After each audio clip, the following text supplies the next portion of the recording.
Yeah, I mean, that's an interesting story because, you know, it's about identity, right? And I mean, that's a very relatable thing. We're always searching for an identity.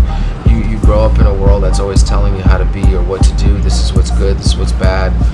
And then, you know, I'm interested in characters that kind of find their own way with it.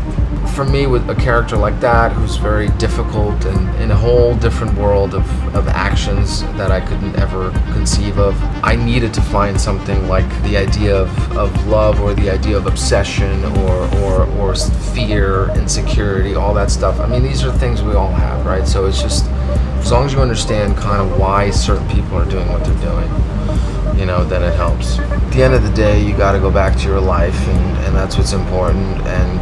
But it's hard. I mean, sometimes it's hard. I mean, if you have a day, for example, that is going to be a hard day, and let's say I'm shooting that in 2 weeks from now. I mean, you know, every day I'm going to be like, okay, in 2 weeks, I gotta, you know, I gotta go do that. Okay, and then, okay, in a week from now. So it's still part of your life to some extent, you know.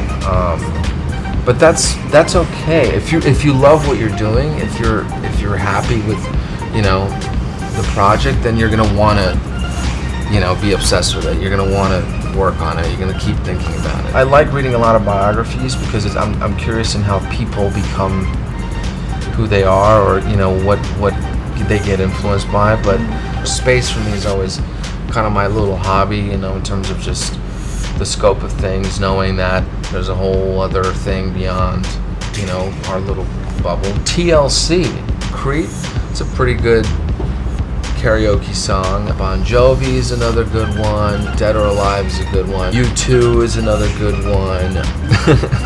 Okay, that's it. I've been giving the chops. All right. Thank you so much. Yeah, no worries.